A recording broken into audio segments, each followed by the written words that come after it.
A Matter of Principle by James Cotter.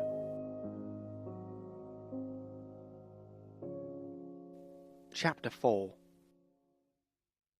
Another working day comes to an end for Clive Dundhill, who has been under the ever-watchful eye of Mr. Wexford for almost a week now.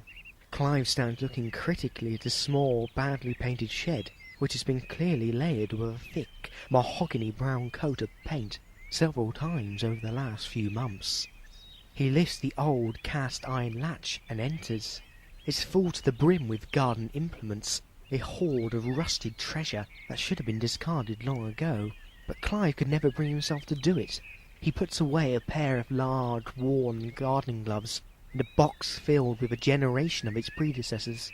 As he does, he feels the familiar back twinge that accompanies his end-of-day clear-away as much as it does his early morning start.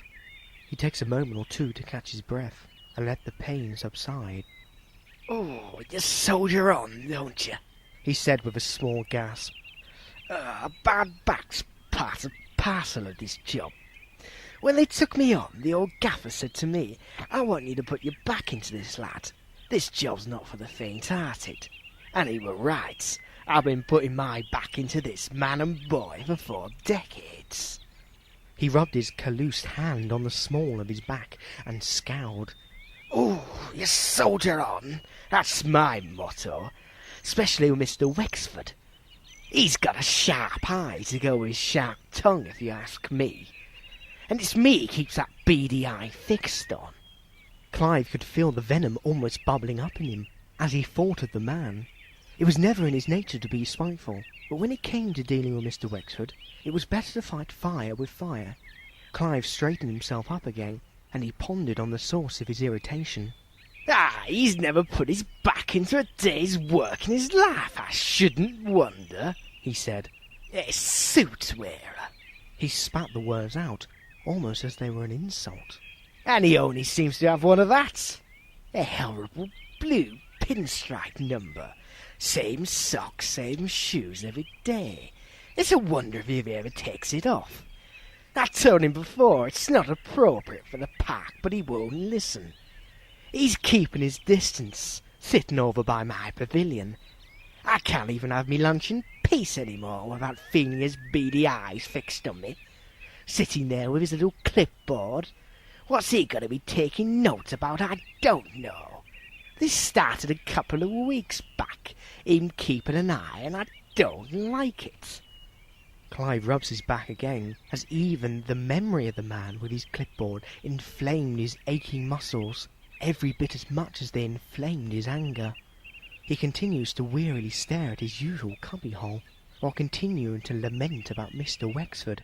But it seems like he himself is keeping an eye on any passers-by, just in case they're in league with him.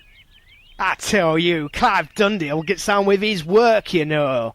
So I don't pay attention to him and his clipboard. But there's something rather odd about someone watching you from a distance, like a hawk. No doubt he'll be there again tomorrow with that suit. Well, let him. Like I say, Clive Dundhill gets the job done. He puts his back into it, all right." He bent over to pick up a pair of shears and groaned out loud again as proof that he did indeed.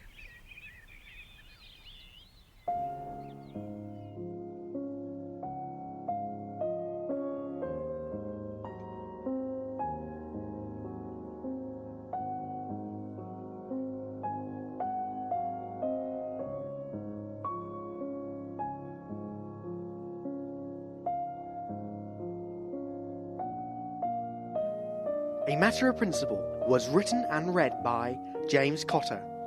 The script editors were Denise Halfpenny, Bex Harvey, Ian Guy, and Mark Pearson, and the script associates were the Slack Brothers. A Matter of Principle is a 2010 Low Mike production.